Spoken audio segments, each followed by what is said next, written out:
एक गांव में एक बूढ़ा सौदागर और उसका बेटा अर्जुन रहते थे। एक दिन बूढ़े सौदागर ने अपने बेटे को 2 घोड़े देते हुए कहा, बेटा ये बहुत ही अच्छी नस्ल के 2 घोड़े हैं, मैंने इन्हें बड़े ही मेहनत से पाला है, इन्हें किसी ऐसे देश में ले जाकर बेच दो जहाँ घोड़ों की कमी हो। एक एक घोड़ा 101 अशरफियों में बिक जाएगा। यहाँ से बहुत दूर दक्षिण में एक ऐसा देश है जहाँ जाकर तुम ये घोड़े बेच सकते हो। क्योंकि मैं अब बूढ़ा हो चुका हूँ और सफर नहीं कर सकता, लेकिन तुम हिम्मत करो और दूर दराज के अनजान देशों में जाओ। संभव है कि तुम्हें इन घोड़ों की और भी ज्यादा कीमत मिल जाए। अर्जुन यह बात सुनकर इस ख्याल से फूला न समाया कि नई नई जगहें देखने को मिलेंगी और खूब सैर होगी। मगर इसके साथ ही उसके बाप ने सलाह देते हुए कहा, बेटा यह याद रखो कि पश्चिम की तरफ मत जाना। अगर तुम उस तरफ गए तो ऐसे देश में पहुंच जाओगे जहां बेईमान और ठग लोगों की बस्ती है। वहां जो भी बाहर का आदमी चला जाता है वह वापस नहीं आता। एक दफा मैं भी वहां पर चला गया था, मगर अपनी उस बेवकूफी की मुझे इतनी बड़ी कीमत चुकानी पड़ी कि मैं उम्र भर याद रखूंगा। अर्जुन ने अपने बाप से पूछा, आखिर बताइए तो, जब आप ठगों की बस्ती में गए तो क्या हुआ था? बूढ़े पिता ने कहा, बेटा तुम्हें याद है कि जब तुम छोटे थे तो तुम्हारा एक भाई भी था जिसके साथ तुम खेला कूदा करते थे। 15 बरस पहले अपने कारोबार के सिलसिले में मैं सफर पर गया था, तब तुम्हारे भाई को भी अपने साथ ले गया था। मैंने सोचा था कि इस तरह से यह देश विदेश की सैर भी कर लेगा और लोगों के रहन सहन का ढंग भी देखेगा। इस तरह ये बहुत कुछ सीख जाएगा। जब हम अपने देश वापस आ रहे थे तो बदकिस्मती से किसी अनजान देश में जा निकले। हम शाम के वक्त वहाँ पहुँचे थे। वह रात हमने एक सराय में बिताई। लोगों की बातचीत और उनके तरीकों से पता चला कि यह वही धोखेबाज लोगों की बस्ती थी जिसके बारे में मैंने अपने बड़े बुजुर्गों से सुना था। अब मुझे फिक्र होने लगी कि जल्द से जल्द यहाँ से निकल जाना चाहिए। सुबह सवेरे जब मैं सराय के मालिक को किराया वगैरह दे रहा था तो मैंने देखा कि सराय के मालिक का भाई रोता पीटता अपनी किस्मत को कोसता हुआ चला आ रहा था। उसने बताया कि वहाँ उसके घर में मरा हुआ बच्चा पैदा हुआ है और ये सब मेरी वजह से हुआ है। ये सुनकर मेरे पैरों तले से जमीन खिसक गई। उस आदमी का कहना था कि जब मैं शाम को अपने घोड़े से उतरा तो बहुत जोर जोर से हाँफ रहा था एक छोटा सा कीड़ा जो उड़कर सराय से बाहर निकल रहा था। मेरी सांस के जोर से उस जगह चला गया जहाँ उसकी बीवी बैठी हुई थी जो बच्चा पैदा करने वाली थी। उसकी नाक में वह कीड़ा घुस गया और इसी वजह से उसे जोर से छींक आई। छींक के कारण उसका बच्चा पेट में ही मर गया। देखते ही देखते वहाँ लोग इकट्ठा हो गए और हर कोई उसी आदमी की तरफदारी कर रहा था। भीड़ ने मुझ पर इल्जाम लगाया कि मैं ही उसके बच्चे की मौत का जिम्मेदार हूँ। इस सजा में उन्होंने मुझसे मेरा बेटा छीन लिया। यह सुनकर मेरे होश उड़ गए। दिल पर पत्थर रखकर मैं वहाँ से लौट आया। मेरा बेटा अब भी उन्हीं लोगों के कब्जे में है और उनकी गुलामी कर रहा होगा। तुम्हारे भाई की कलाई पर एक तिल का निशान है जो बिल्कुल चांद जैसा दिखाई देता है। पूरी कहानी सुनाने के बाद बूढ़ा बाप रोने लगा। अर्जुन को अपने बाप की यह हालत देखकर बहुत दुख हुआ। इसीलिए अर्जुन ने अपने बाप को विश्वास दिलाया, आप यकीन कीजिए बाबा, मैं ठगों की बस्ती में हरगिज कदम नहीं रखूंगा। इसके बाद अर्जुन दोनों घोड़ों को लेकर दूर दराज के देश में सफर पर रवाना हो गया। कुछ दिन के बाद वह एक नदी के किनारे पहुंचा। इस वक्त नदी में बाढ़ आई हुई थी, इसीलिए नाव वाले ने अपनी छोटी सी कश्ती में अर्जुन के दोनों घोड़ों को ले जाने से इनकार कर दिया। नाव वाला कहने लगा, तुम अगर पश्चिम की तरफ चले जाओ तो वहाँ पर तुम्हें कोई न कोई मजबूत कश्ती वाला मिल जाएगा। इस तरह कोई नाव तुम्हें नदी पार करवा देगी। जैसे ही अर्जुन पश्चिम की तरफ चला, अचानक जोर की आंधी चलने लगी। अर्जुन ने छुपने की जगह ढूंढने की कोशिश की, मगर उसे सिर छुपाने की जगह नहीं मिली। वह एक पहाड़ की तरफ चलने लगा। अपने घोड़े के साथ वह बड़ी ही मुश्किल से पहाड़ पर चढ़ गया। इस वक्त आंधी का जोर कुछ कम हो चुका था। अर्जुन ने देखा कि क्योंकि वह पश्चिम में काफी आगे तक आ गया था, उसे ख्याल आया कि शायद यह वही ठगों की बस्ती है। उसने सोचा कि वापस चला जाए। तभी उसके मन में दूसरा विचार आया, जरा देखा तो जाए कि वह अजीबो गरीब बस्ती जिसकी कहानियां मैंने सुनी है वह कैसी है और वहाँ कैसे लोग रहते हैं। वह पहाड़ के किनारे से झुककर नीचे देख रहा था कि अचानक एक पत्थर खिसक गया और अर्जुन लुढ़कते लुढ़कते उसी गांव में आ गिरा। उसके घोड़े भी सरपट दौड़ते हुए उसके पास पहुंच गए। सामने से एक बूढ़ा आदमी आ रहा था। उसने अर्जुन को गिरते हुए देखा तो तुरंत उसके करीब आ गया। अर्जुन ने कपड़े झाड़कर जल्दी से उठने की कोशिश की। उसे ज्यादा चोट नहीं आई थी। उसने देखा कि बूढ़ा आदमी उसकी तरफ बहुत गौर से देख रहा है। बूढ़े आदमी ने अर्जुन से पूछा,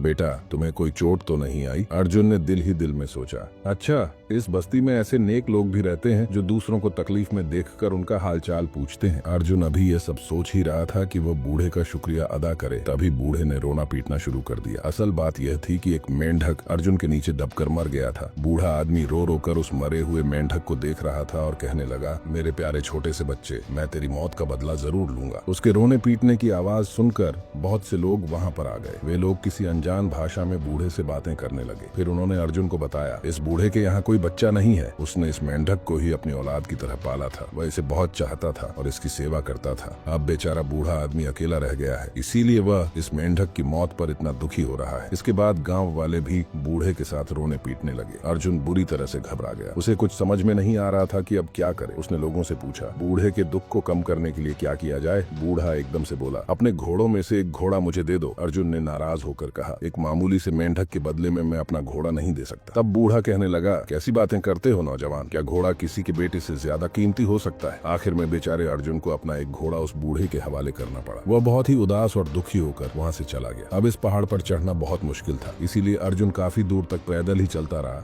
ताकि कहीं से कोई आसान रास्ता मिल जाए। थोड़ी देर बाद वह एक गांव में पहुंचा। अर्जुन भूख और प्यास के मारे बेहाल था। उसने गांव में जाकर एक दरवाजा खटखटाया। उस घर से एक आदमी बाहर आया जिसकी सिर्फ एक आंख थी। अर्जुन ने उससे कुछ खाने पीने को मांगा। उस आदमी ने जवाब दिया, मैं तुम्हें खाने को तो कुछ नहीं दे सकता, मगर हाँ, पानी जितना चाहे पी सकते हो। उस एक आंख वाले आदमी ने अर्जुन को पानी दे दिया। पानी पीकर अर्जुन ने उसका धन्यवाद किया और फिर चलने को हुआ। तभी उस एक आंख वाले आदमी ने उससे पूछा, भैया तुम कौन हो, कहाँ से आए हो और तुम्हारे बाप का नाम क्या है? जैसे ही अर्जुन ने उसे अपने गांव और अपने पिता का नाम बताया, उस एक आंख वाले आदमी ने अर्जुन की बाजू जोर से पकड़ ली और खुशी से चिल्लाने लगा, आखिर तुम मुझे मिल ही गए। अब सुनो लड़के, 20 साल पहले मैं व्यापार के सिलसिले में तुम्हारे देश गया था। वहाँ मेरा सारा सामान चोरी हो गया था। मैं तुम्हारे बाप को अच्छी तरह से जानता था। मैंने उससे 200 अशर्फियां मांगी थी और वो राजी हो गया, मगर उसे जमानत चाहिए थी और मेरे पास देने के लिए कुछ भी नहीं था। उसने कहा कि तुम मुझे अपनी एक आंख निकाल कर दे दो। मुझे पैसों की इतनी सख्त जरूरत थी कि मैं राजी हो गया। वह मेरी एक आंख निकाल कर ले गया और वादा किया कि 1 साल के बाद वह मेरे घर आएगा और मेरी एक आंख वापस कर देगा। मगर 20 साल गुजर गए और वह अब तक वापस नहीं आया। अब तो तुम मेरे हाथ लग गए हो, मेरी एक आंख वापस कर दो। बाप का कर्ज चुकाना तो बेटे का फर्ज होता है। उसकी बात सुनकर अर्जुन हैरान रह गया। देखते ही देखते उस एक आंख वाले आदमी के चारों ओर उसके हमदर्द लोगों की भीड़ जमा हो गई। अर्जुन अब रोने के करीब था। उसने कहा, मुझे मालूम नहीं कि तुम्हारी आंख का क्या किस्सा है, परंतु फिलहाल यह बताओ कि अब मुझे क्या करना होगा और तुम मेरा पीछा कैसे छोड़ोगे? उस आदमी ने जवाब दिया, तुम अपना घोड़ा यहाँ पर छोड़कर जा सकते हो। बेचारा अर्जुन मजबूर होकर अपना घोड़ा वहीं छोड़ गया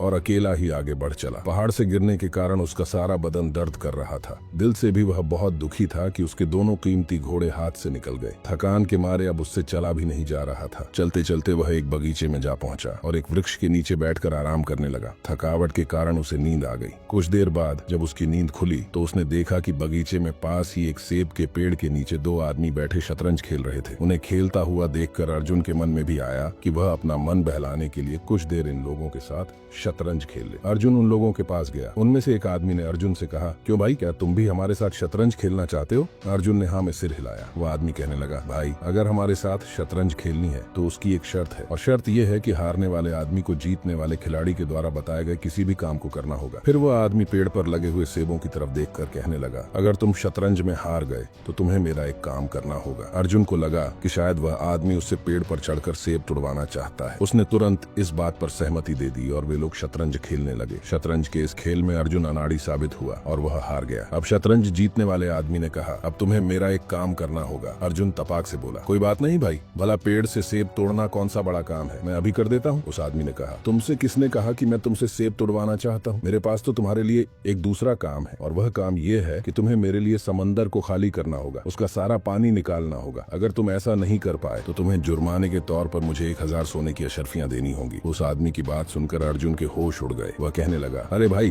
भला समंदर को भी कोई खाली कर सकता है? उस आदमी ने कहा, मैं वह सब नहीं जानता। हमने शतरंज इसी शर्त पर खेली थी कि हारने वाले को जीतने वाले की हर बात हर हालत में माननी पड़ेगी। अभी या तो तुम समंदर का पानी खाली कर दो या फिर मुझे 1000 अशर्फियां दे दो। अर्जुन कहने लगा, भाई मैं तो पहले ही इस गांव में आकर लुट चुका हूँ, मेरे पास तो एक फूटी कौड़ी भी नहीं है। अब उन दोनों में इस बात को लेकर बहस होने लगी। अभी बहस चल ही रही थी कि तभी वहाँ पर एक नौजवान आ गया। उसने अर्जुन को रोते हुए देखा तो रुककर पूछने लगा, क्या हुआ भाई, तुम रो क्यों रहे हो? आखिर ये सब क्या मामला है? लेकिन अर्जुन ने उसकी बात का कोई जवाब नहीं दिया। अब वह इस गांव के किसी भी आदमी से बात नहीं करना चाहता था। उसे डर था कि कहीं वह किसी नई मुसीबत में न फंस जाए। परंतु वह अजनबी नौजवान अर्जुन से बार बार पूछने लगा। देखने में वह एक भला इंसान मालूम पड़ता था। आखिरकार अर्जुन ने उस नौजवान को बताया कि किस तरह से उसके दोनों घोड़े उसके हाथ से निकल गए और अब यह आदमी उसे शतरंज में हराकर 1000 अशर्फियां ऐंठना चाहता है। नौजवान ने सारी बात बड़े ध्यान से सुनी और फिर कहने लगा, अच्छा चलो मैं देखता हूँ कि तुम्हारे घोड़े तुम्हें कैसे वापस दिला सकता हूँ, और साथ ही इस आदमी के साथ तुम्हारे झगड़े का निपटारा भी करवा सकता हूँ। चलो तुम मेरे साथ राजा के पास चलो। अब वे तीनों, अर्जुन, वह नौजवान और तीसरा आदमी, राजा के महल की ओर चल पड़े। अर्जुन और वह नौजवान दोनों आगे आगे चल रहे थे, जबकि तीसरा आदमी उनके काफी पीछे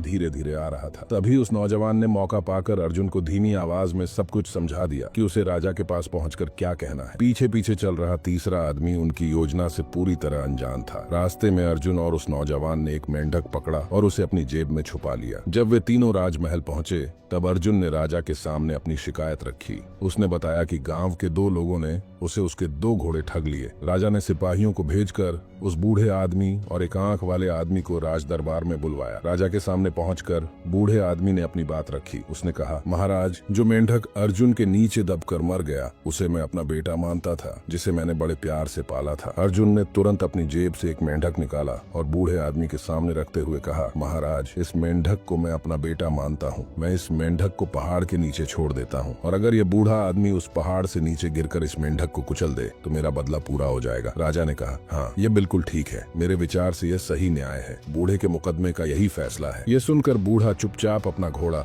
अर्जुन को लौटाकर वहाँ से चला गया। अब एक आंख वाले आदमी की बारी थी। उसने राजा के सामने अपना पक्ष रखा। अर्जुन ने कहा, हुजूर, इसमें कोई शक नहीं है कि मेरे पिता को अजीबोगरीब शौक है। उनमें से एक यह है कि वे लोगों की आंखें जमा करते हैं। हमारे गोदाम में सैकड़ों आंखें जमा है। मैं इस आदमी की आंख वापस करने को तैयार हूँ, लेकिन मैं इसकी आंख से मेल खाती दूसरी आंख तभी तलाश सकता हूँ जब ये अपनी दूसरी आंख भी मुझे दे। राजा ने कहा, यह उचित है। मुझे लगता है कि ऐसा ही होना चाहिए। राजा की बात सुनकर एक आंख वाले आदमी ने अपना घोड़ा अर्जुन को लौटा दिया और अपनी खोई हुई आंख वापस लेने में कोई रुचि न दिखाते हुए चुपचाप राज दरबार से चला गया। अब उस तीसरे आदमी की बारी थी जिसने शतरंज के खेल में अर्जुन को हराया था। उसने राजा से कहा, महाराज, मैंने अर्जुन को शतरंज में हराया है। शर्त के मुताबिक अब इसे समुद्र का पानी निकालकर उसे खाली करना होगा, या फिर बदले में मुझे 1000 सोने की अशर्फियां देनी होंगी। अर्जुन ने कहा, हुजूर, मैं समुद्र का पानी खाली करने को तैयार हूँ, परंतु पहले आप इस आदमी से कहें कि वह समुद्र में बहकर आने वाली नदियों का पानी रोक दे। इसके बाद ही मैं समुद्र को खाली कर सकूंगा, क्योंकि अगर मैंने समंदर खाली कर दिया तो बहती हुई नदियां उसे फिर से भर देंगी। इसीलिए पहला काम इसका है कि ये उन नदियों को समंदर में गिरने से रोके। इसके बाद ही समंदर को खाली किया जा सकेगा। अर्जुन की बात सुनकर राजा मुस्कुराया और एक बार फिर से कहने लगा, बिल्कुल सही, तुम्हारी बात बिल्कुल सही है।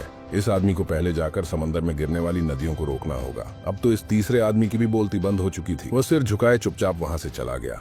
इसके बाद अर्जुन और नौजवान दोनों राज दरबार से बाहर निकल आए। तब नौजवान ने कहा कि भाई, मैं तुम्हें इस बस्ती के बाहर तक छोड़कर आता हूँ, ताकि अब तुम्हें कोई और बेईमान बना सके। इस तरह से वे दोनों घोड़ों के साथ पैदल चलने लगे। चलते चलते अर्जुन की नजर अचानक उस नौजवान की कलाई पर पड़ी, तो उसकी कलाई पर वही तिल का निशान था जो बिल्कुल चांद की तरह नजर आता था। अब अर्जुन को यह पता चल चुका था कि यह नौजवान कोई और नहीं बल्कि इसका खोया हुआ भाई है। यह देखते ही अर्जुन ने अपने भाई को गले से लगा लिया। अर्जुन के भाई ने उसे बताया कि वह ठग और उसकी बीवी, जिन्होंने उसे अपना गुलाम बनाया था, वे अब मर चुके हैं, और तब से वह बेचारा इसी मौके में है कि कैसे इस शहर से बाहर निकल सके। इतने दिनों तक ठगों के बीच में रहकर वह इनके तौर तरीके जान गया था और जानता था कि कैसे इन ठगों से निपटा जाए। दोनों भाई ठगों की बस्ती से बाहर निकलकर दक्षिण की तरफ चले गए। वहां पहुंचकर उन्होंने अपने दोनों घोड़े अच्छी कीमतों पर बेच दिए और खुशी खुशी अपने घर वापस आ गए। उनके बाप ने खुश होकर उनका स्वागत किया। बड़े बेटे के वापस मिल जाने की खुशी में उसकी आंखों से आंसू बह रहे थे।